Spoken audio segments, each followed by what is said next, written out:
outstanding musician, a young man and his mom, still in high school, that will provide the music for us. So we're excited about what we have to offer for you today, and we thank you so much for being a part of this celebration, and it means so much to us. Thank you.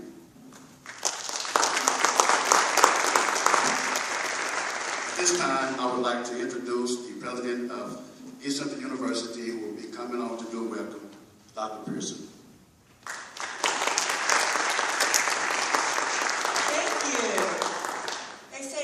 In mysterious ways. It's no mystery to me. I was looking for a way to increase diversity on this campus. I'd been wrestling with it for a while, knew we were going to put it in our strategic plan. And I was working through different initiatives, different ways to make it happen. And I have an appointment on my calendar. 3 people want to visit with me. That day came, and in walked Cedric Bailey, Timmy Young, and Veronia Harding. They want to start a Black Alumni Association. They want to help recruit African American students to come to ECU. They felt called by God to make this happen. And I said, let's make it happen. In less than a month, these people had organized this great association. They participated in homecoming, even participated in the parade, and then organized this event for us. That's unheard of in higher ed. We tend to move kind of slowly. So I'm feeling blessed. I don't know how else to say it, but I feel truly blessed to have this group supporting the university, supporting our students, and helping us bring more students to the university to advance this great state, this great nation. Welcome to the university, and hope you enjoy the program. Thank you.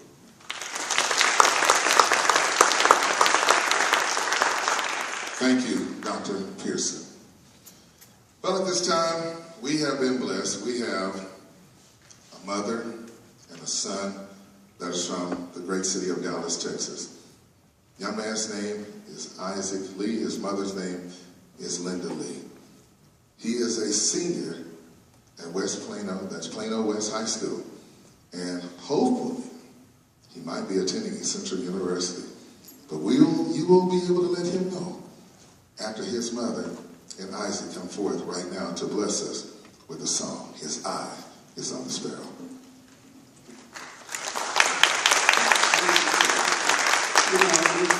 Good morning.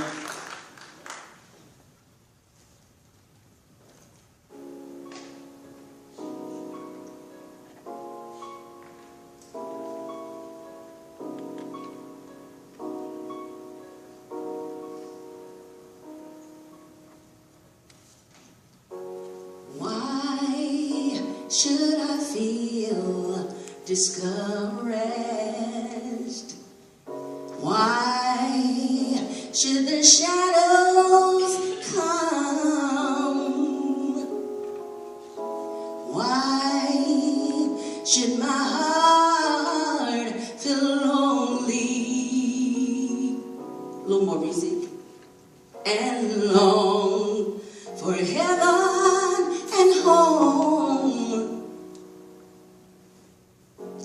When Jesus is my portion, a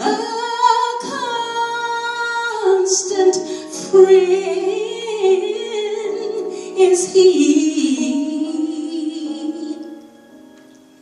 His eye is on the sparrow. And I know He watches over me. His eye is on the sparrow, and I know He watches over me. I sing because I'm happy.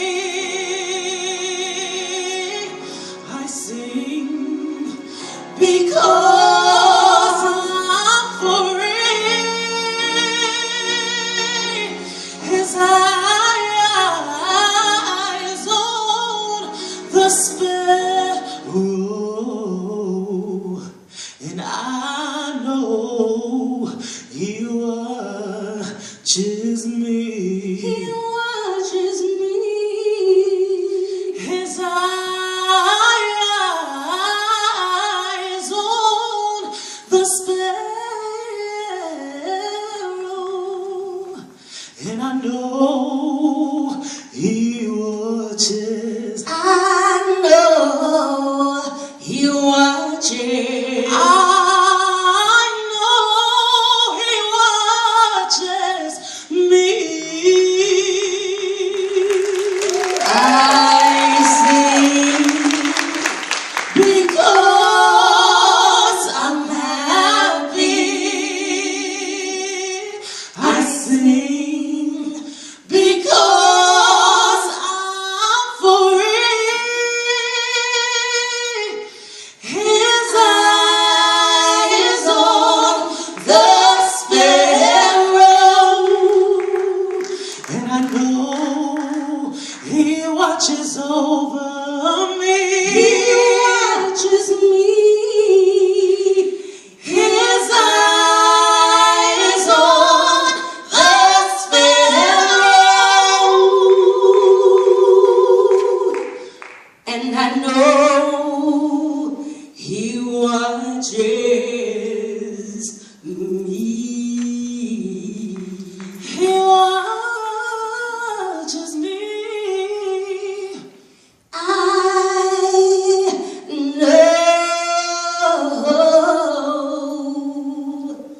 He watches me.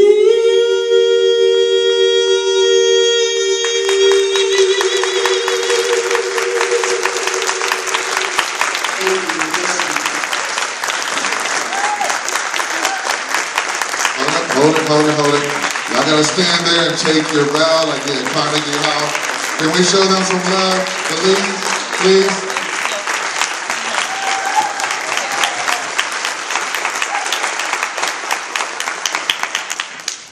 Amazing. And he's also a cheerleader, and he loves to sing. And he said, Cedric, are they gonna have a choir at East Central? We'll find out. At this time, we're ready now for our speaker. This gentleman that I'm about to bring to you, I've known him all my life. He's from Ardmore, Oklahoma. Growing up on the north side of Ardmore is tough.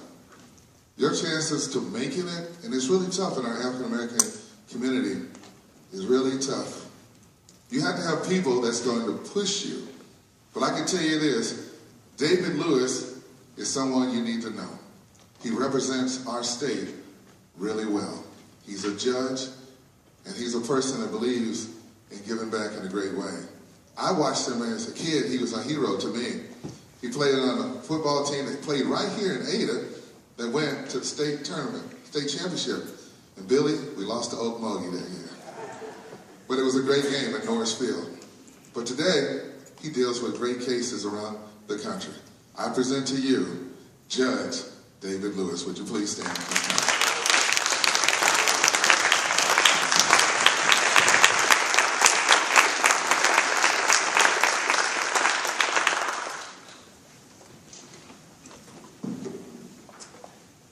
Good morning. It is certainly my pleasure to be part of this program today. First of all, I want to thank my friend Cedric Bailey for thinking of me to simply say, David, we're going to have this program. We'd appreciate it if you come down. I didn't hesitate. It's my honor and privilege to be among you, quite frankly.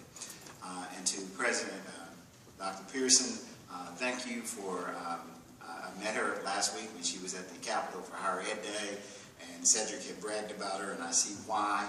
And she has been nothing but supportive of this program and this of this university. Dr.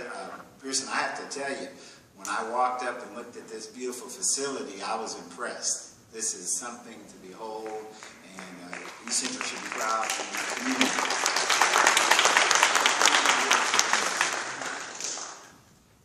Cedric gave me a theme, and it was unifying the past while we're empowering for the future. I actually want to spin that a little differently. This is February, Black History Month. Past, future. I always look at everything in those two terms. But there's something in the middle that really you have to focus on. It's called the journey. What's the journey? It's what we go through. Every day we make decisions. And I love February with Black History Month because we get busy. We forget. We don't pay attention. It's a good time to focus. And if you will look around, you'll see signs everywhere. I'm real fortunate in my job. I've been a couple of places. I come from the east side of Ardmore. And when you're from the east side of Ardmore and you go some places and you see some things, you go, wow. In November, I was in Atlanta and I got to tour the Afro-American Civil Rights Museum, and that was pretty an awesome thing because you look at just the different rooms of men and women who've sacrificed, who gave of themselves. And I'll just give you a brief example. They have all these photos, so, we've all seen the photos of Dr. King after he was assassinated with his children standing by his coffin, but I've never seen photos where the airplane lands and they're bringing him out, his body.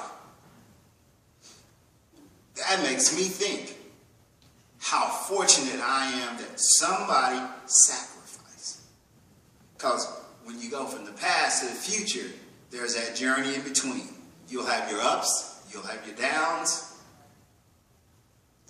And if we are appreciative, we will reflect. And that's what Black History Month in February always does. It should be year-round, but I reflect about everything. There are important markers in our lives about everything. Everybody remembers 1776. It's a marker in this country's history. I'm an Oklahoman. I get excited about 1908. 1907, when Oklahoma became a state. 1908 is when my court came online. I like to measure everything in life on this journey, looking forward, looking back. And I like to look at the markers along the way. And here are some of the markers I'd like to mention to you. There are building blocks in life about everything. And for me, the solid foundation is family, community, and schools. If you've got that, you're in pretty good shape. I've been walking lately past this building that's being built in my neighborhood, and it was amazing to me how the foundation was set of that building. I walk by it every morning, do a 4-mile walk, and I've just watched how they laid the footing first. Then they laid the foundation. They've been going up with the walls lately, and I look at that and I go, you can't ever replace a solid foundation. That's what universities do. That's what our schools do. They build a foundation. Because once the foundation is laid, when the storms of life come, which they will come. Langston Hughes said it best. He says, he's got a poem called Still Here. I've been scarred and battered. My hopes, the winds done scattered. Snow has freezed me. Sun has baked me. Looks like between them, they don't tie to make me stop laughing, stop loving, stop living. But I don't care. I'm still here. That's that journey I'm talking about. Past, future. You're going to go through some things.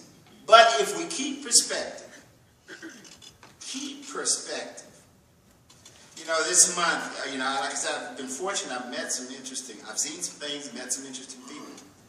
And with the beauty of education is a passport to the future, for tomorrow belongs to those who prepare for it. And when you realize and appreciate the foundation, and I'm going to give you a couple people that kind of helped me see that. I see Preston Draper's here. He brings a group of students to the Capitol each year. Some of them actually have seen, I have a little box in my office that has all these different coins. And one of the coins I have is from Lieutenant Johnson, first black highway patrolman in the state of Oklahoma's history. You have to think about that. Oklahoma's troopers started in 1937. He was living, he died in 2013. I met him several years ago, and I said, wait a minute, you're the first in an organization that's been around since 1937? That makes one stop and appreciate. They just recently renamed the training facility in Oklahoma City at the Oklahoma Highway Patrol in his honor. Met Nancy Randolph Davis, the first black student to be admitted at Oklahoma State University. She was getting an award at the Capitol when they asked me to speak, and I was just in awe. I said, you the first one? I can't even imagine what you went through. The challenges and the looks and all of that, and you the first one? It should make us just stop sometimes, reflect, and appreciate. Just like I said about 1776, we as Americans, we always, on the 4th of July, we stop, we appreciate, we recognize, and we say how honored and great and happy we are to be here. But I look at other folk for what they've done, and I put that same kind of marker there, and I go, Miss Davis, I didn't go to Oklahoma State. I didn't go to East Central U. I went to University of Oklahoma, but you know, folk like you made it easier for folk like me.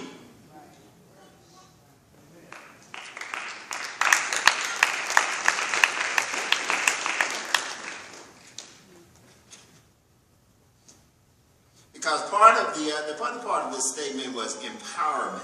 You ever think about what empowerment means? The process of becoming more stronger and more confident. Because that was the second part. He says, empowering for the future. That's the second part of your theme. Is being empowered, being prepared, being ready. I serve on the Girl Scouts board of Western Oklahoma. I've done that for several years. And I love it because that's all about girl empowerment. I was at a big luncheon this week, and ladies looked at me and said, you're not a Girl Scout. I said, no, I am a Girl Scout. I pay my dues every year. I'm on the board, and I'm going to tell you why I support that. It's about empowerment. Because if you dream has no color. Dream has no gender. Dream is about I can be whatever I want to be.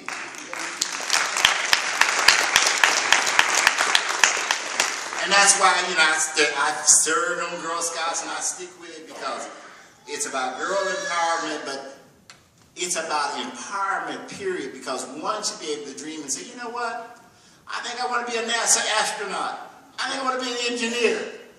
I think I want to be a rocket scientist. I think I want to be a judge. I think I want to be a governor. And one should not be limited in their dream by any circumstances.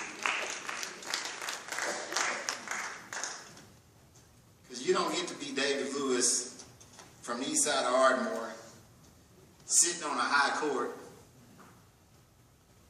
if you don't dream and you don't have a foundation of support to support that dream. So my little words to you, the Black Alumni, and your guest today is, and the president's already said it, dream big, ECU. Dream big. Because you don't know what seeds you plant today and where they will go.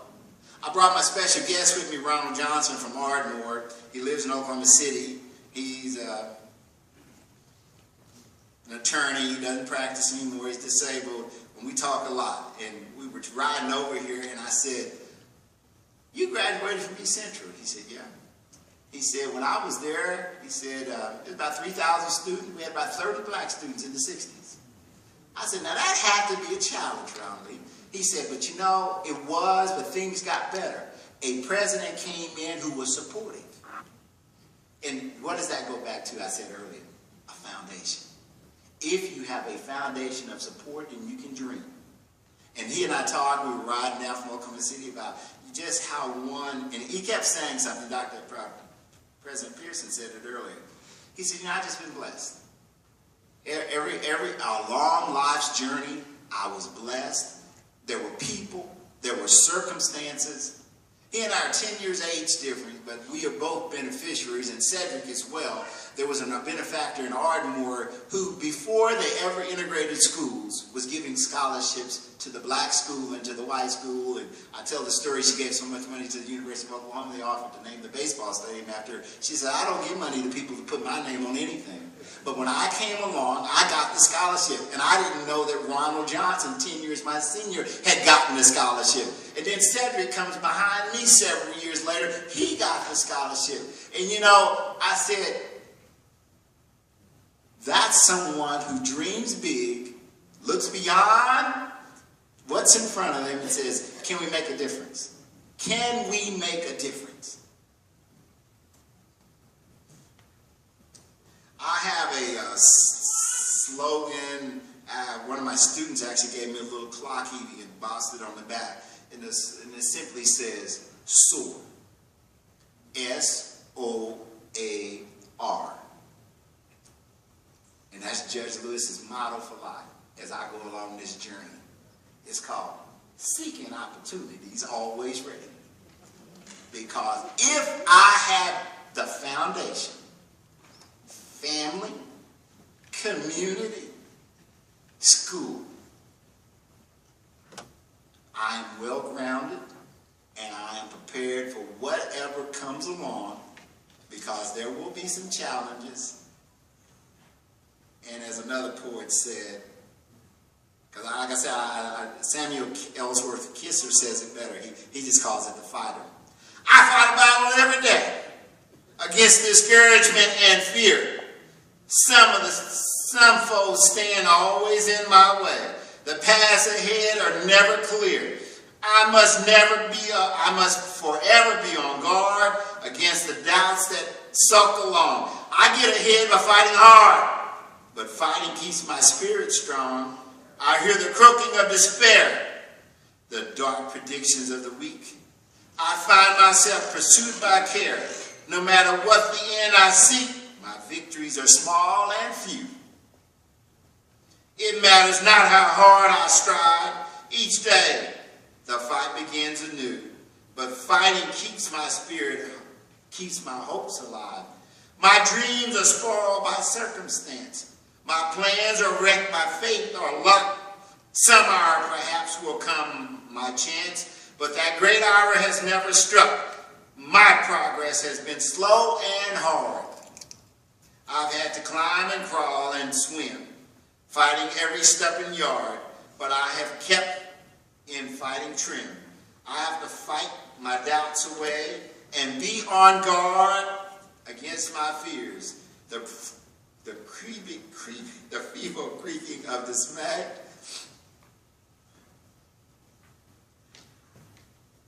Has been familiar through the years. My dearest plans keep going wrong.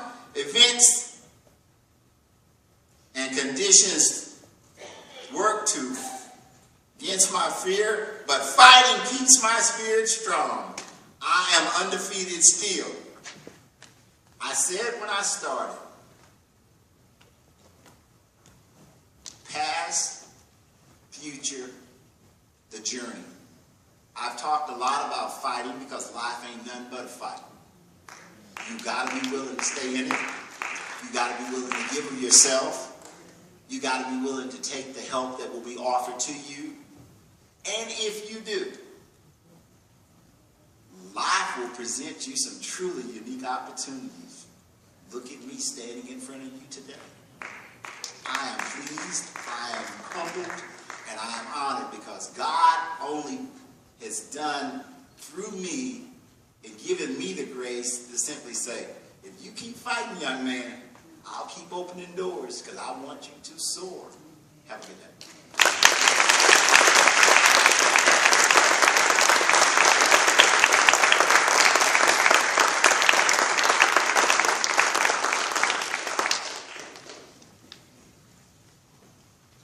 Thank you so much. One more time, show your love, show your support.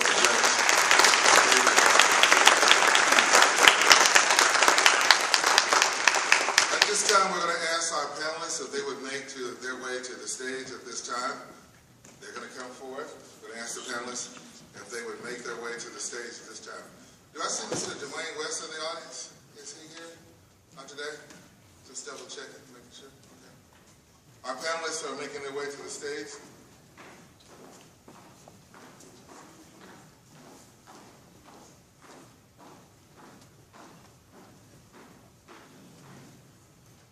While the panelists are coming forth, I'm going to ask our Vice President at this time, Timothy Young, to come forth, please.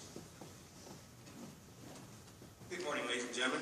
During this time that we have some transitioning going on, I want to share with you some facts, some Black history facts. Some may be familiar with these, some may not. But as we take a look at what's going on across America, America wasn't built without Black folks, currently called African Americans. And the contributions to America has been in substantial ways. To go with some more recent history, you know, we do have our first Black president that's come along. We've had Colin Powell serving in a very important position, as well as Condoleezza Rice. But some other facts that we like to share with you. The first governor in the state of the United States was Douglas Wilder. He was the elected governor of Virginia. At that time, I was a resident of Arlington, Virginia. One of our first U.S. cabinet members was a guy by the name of Robert C. Weaver, 1966. He served as the Department of Urban Development, Housing and Urban Development. But we've had some many great facts that have taken place, some good things that have happened. More importantly, one of the things that keynote to always remember, in September 6, 2018, Dr. Katrina Pearson made Black history by accepting the ECU Black Alumni Association. At this time, we will bring back Sergeant Bailey, and we will begin our panel discussion.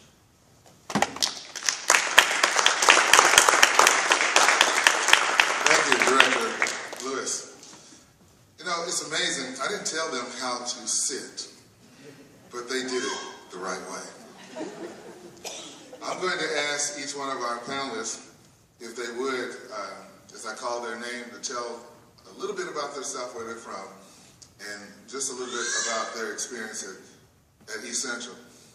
Dr. Jimmy Scales, whose daughter, Renee, went to school with us, was an Alpha Angel. So Dr. Jimmy Scales, you're first. Let's put your hands together for Dr. Jimmy Scales.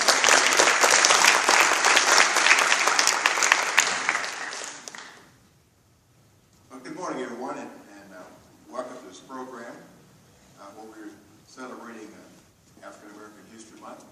It's a pleasure for me to be here and be a part of the panel, and I welcome your questions as we move along. I came to East Central in 1963.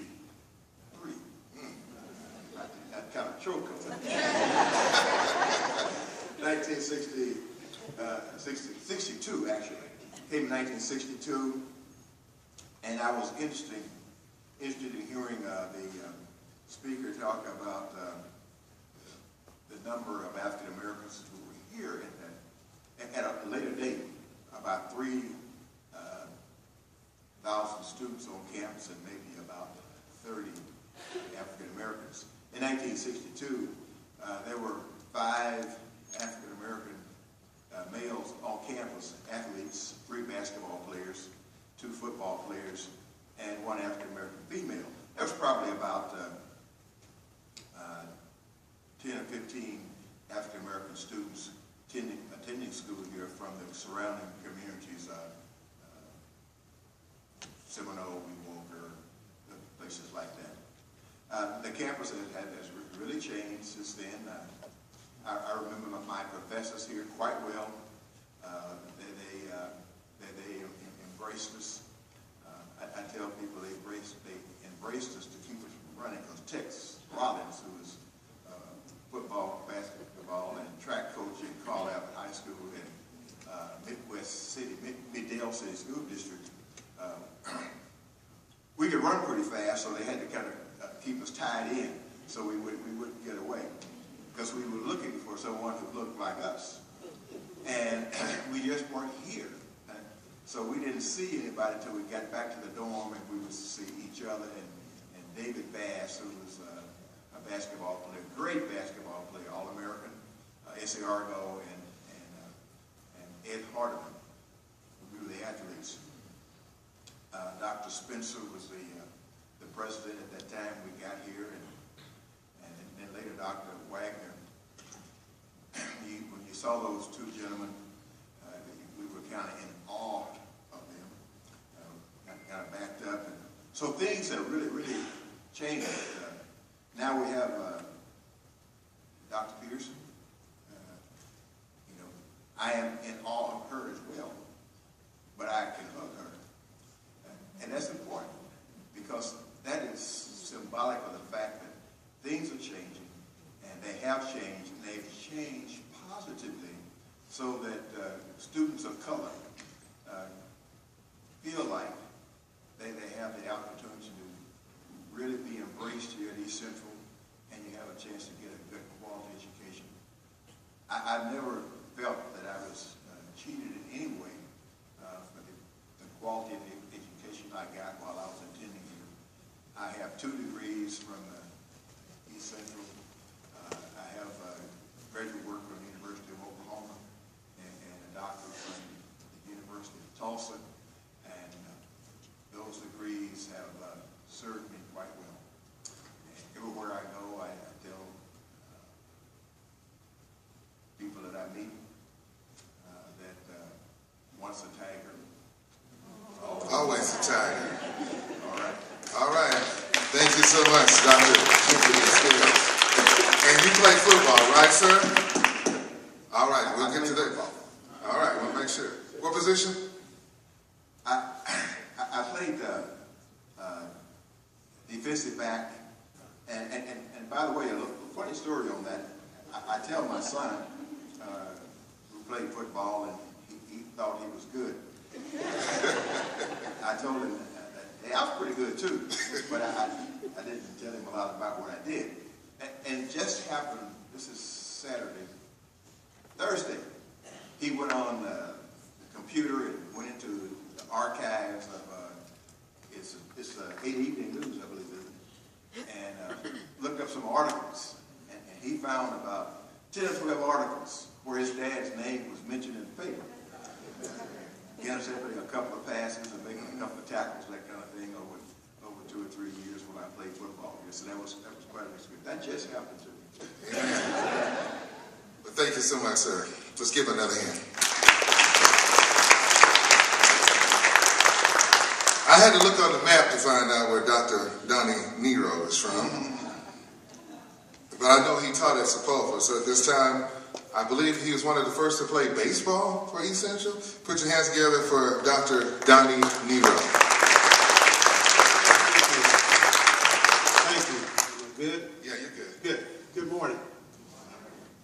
First of all, I'd like to thank Dr. Pearson and the administration, Dr. Hargrave, Dr. Williamson, good friends. Thank you for having us and being supportive of this effort.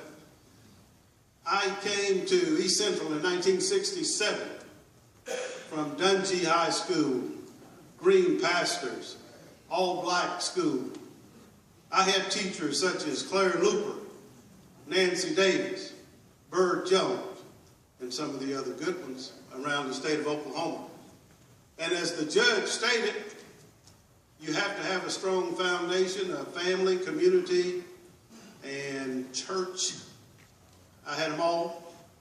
I had a firm foundation from my teachers who said, you can be anything you want to be.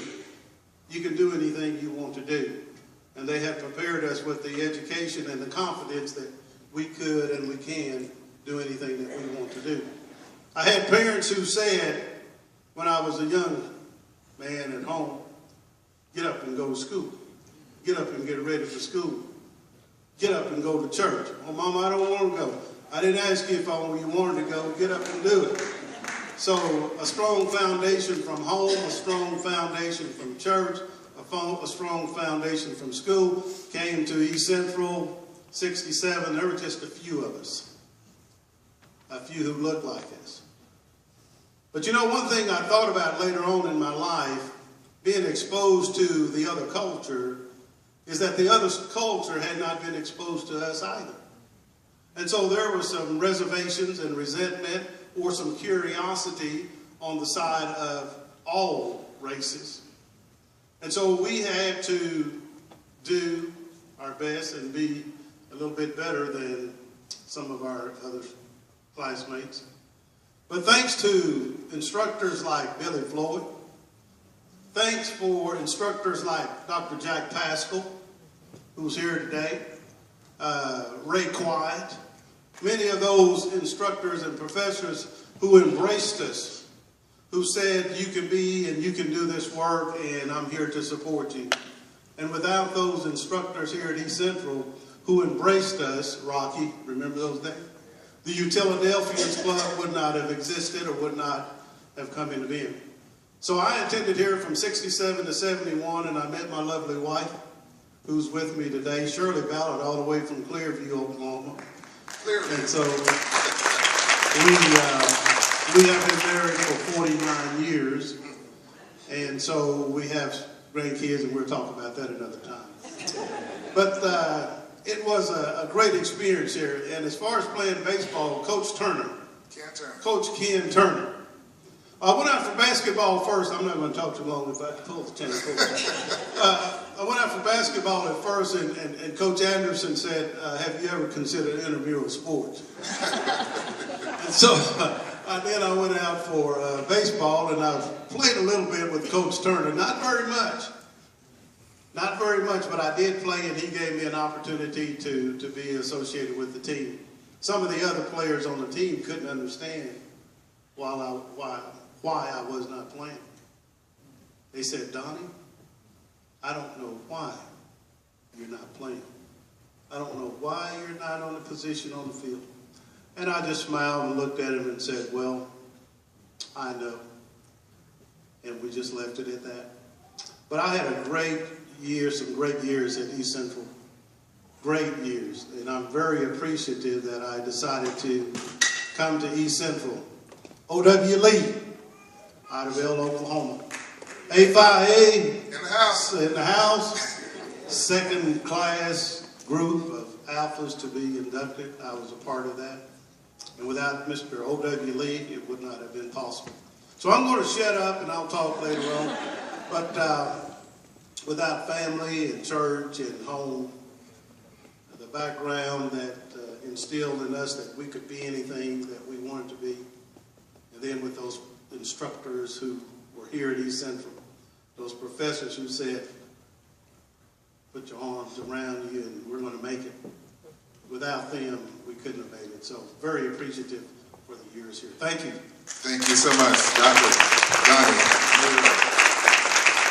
He mentioned about the Utilidelphians. Would you please wave your hand, Utilidelphians? First African-American organization on this campus, 1968. Would you wave your hand for these individuals that stood before us a long time ago? Now, this next young lady, I think the world of her. She is awesome. When I first met her, she was always right around going to work. She's a hard worker, and I'm so blessed to have her as a part of our directors. From Ada, Oklahoma, Miss LaShawn Gallimore. Thank you, Cedric. And as Cedric said, I'm LaShawn Gallimore, born and raised in Ada, Oklahoma, proud Aden. And, you know, it was interesting in terms of when we talked about kind of the foundation, and, you know, I often reflect in terms of my parents and really giving me that foundation. My mother's here, my dad is passed on, but really encouraging me to, you can be anything you want to be, and education is important. And also really kind of giving the values of valuing and respecting everyone. And being proud of your heritage in terms of being an African American and being a female, but at the same time, it's making sure that we are respecting and valuing the differences that others bring too. So with East Central, I mean, we had the alphas were on the yard, and we didn't have sororities at that time, but we did have the Alpha Angels,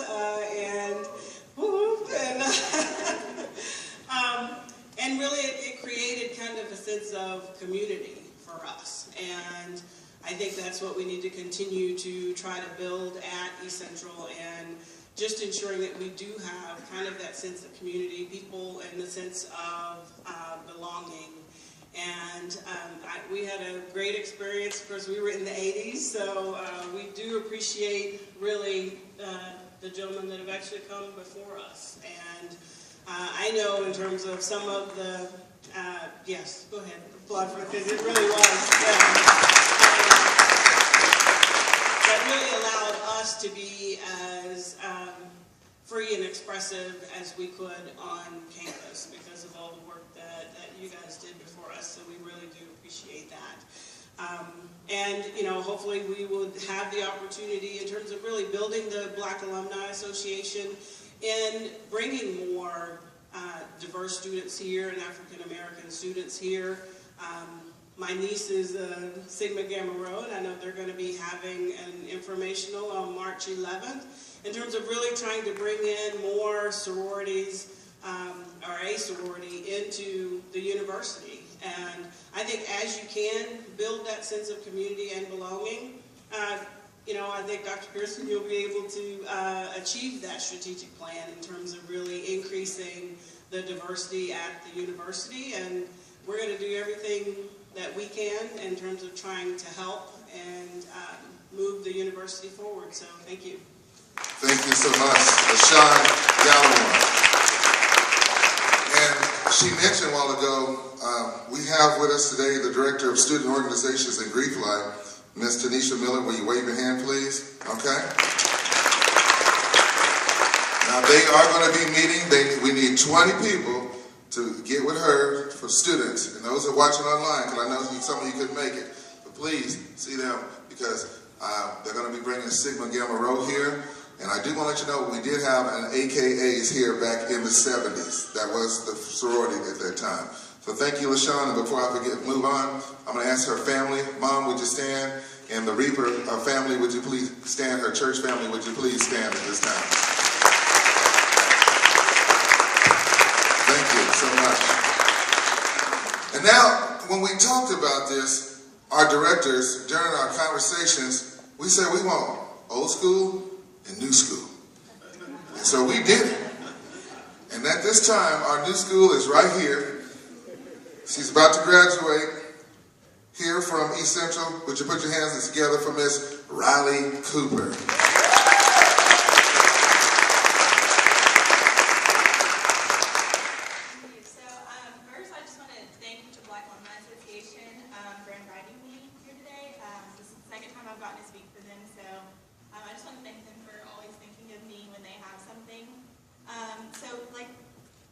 Mr. Bailey said, I am currently a student at East Central. I'm a senior, so I'll be graduating in May. And I'm a double major in legal studies and political science. I do plan on going to law school in the fall, so I'm waiting to hear back from law schools right now.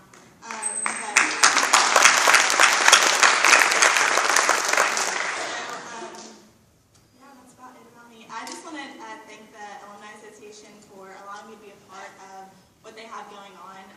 It's going to be something really great, and they're doing great things, and I love that they want me to be a part of it and have a hand in the things that are going to be accomplished on campus. So I'm excited to see what's to come. Right, Riley Cooper from Ada, Oklahoma. Last but not least, this young man just graduated. He's from Tulsa, Oklahoma? What part? New Orleans. Oh, you're from New Orleans. Who that? Well, anyway, he found his way to East Central, and we first met him when we was at what was we at? The tailgate or something over there cheering for the Tigers during homecoming. And he looked up and he saw us, and he said, those are the original Alphas. They over in the house. And he come and brought all his friends and brought them by and hung out with us. And we asked him to be here. And we're so honored to introduce, on this time, Mr. Gavin Burrow.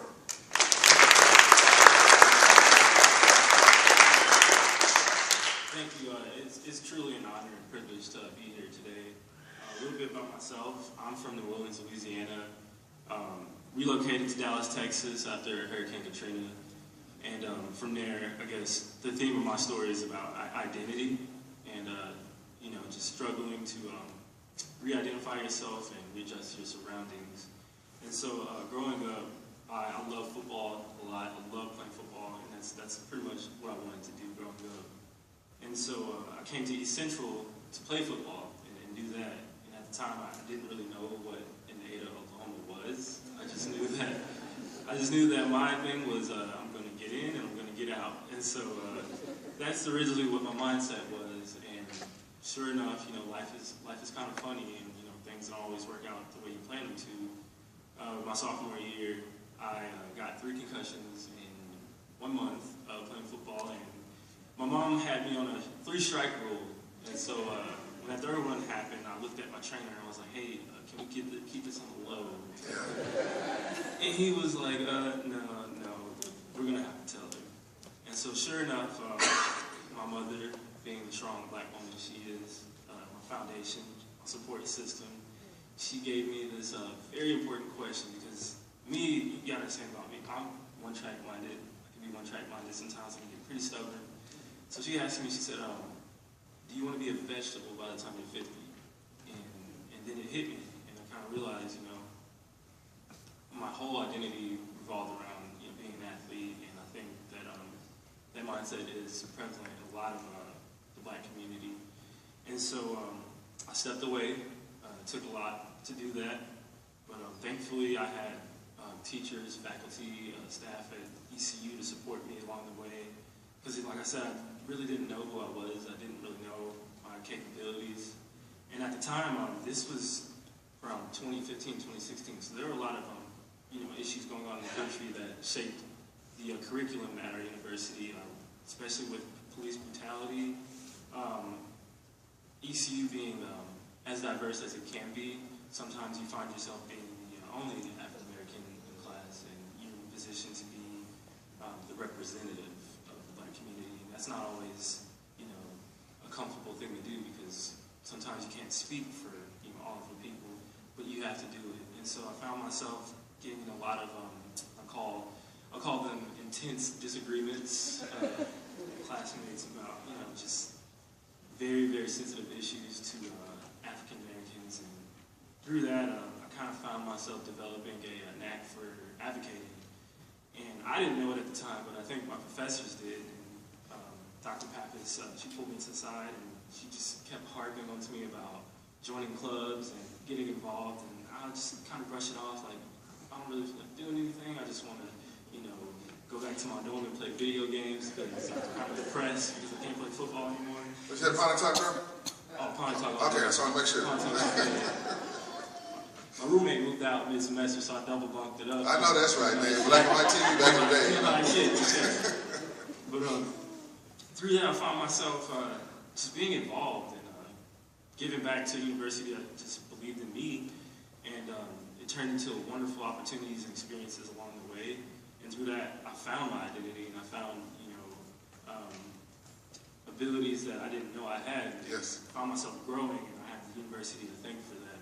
And I think that's kind of what we can do through this association, through ourselves in our everyday lives, is making sure that we take the time to speak to our Black youth and Yes. really let them know, you know, who they are and what they can become. Because, you know, just the environments we live in, they don't have the resources, you know, or they don't even have the people around them to expose them to those professions and hobbies and stuff like that. And I think we truly have gifted people in our community, and so we really, really, really have to emphasize on showing Black youth who they are and what they can be, because that's what this university did for me. And with that, I found myself going to ECU as a football player and leaving as an aspiring lawyer. Yes. And so I have the university. Thank you. Now that's what it's all about, folks. Today, we're about ready to go to another level. As you know, as I'm on a radio announcer, I have to report about what happened yesterday. You know what happened in Chicago. The news, I don't even have to tell you, it's affecting everyone around the world. We're now ready to go into a conversation. We have questions, they have them, And we're going to ask you to share your comments, and now we're trying to do this so that you will be able to ask the question at the end. So we're going to ask you on the panel if you can do your questions within 1 to 2 minutes and an answer, please. The first question, we're going to go with Dr. Nero and Dr. Scales. Can you share information about the black organizations that were on campus when you attended, and if these organizations provided you a sense of purpose and belonging? Did you feel like you were part of it? And if there were no black organizations on campus, was there any discussion among your peers to get something going? And if it didn't come to fruition, why didn't it happen? What were some of the reasons? Dr. Scales, Dr. Nero. What you said, keep it under 2 minutes? Yes, sir. I can probably keep it under 2 seconds. None. There weren't any. Black organizations on campus. I think in my opening remarks I mentioned that there was probably no more than 15 to 20 African American students that attended East Central, and 6 on campus. So that there were no organizations. But I'd have to say that at least I felt acceptance, because when I left home back in the 50s and the 60s, there was not a whole lot of discussion at home with parents. They told you what you were going to do, and you said, yes, sir. My dad told me when I came here, you're going up to that school, and you're going up there to get an education. And if you have to be twice as good as the white boy, and he wasn't being negative, that's what you be. Now, the grammar might not have been real good, but the expression on his face, and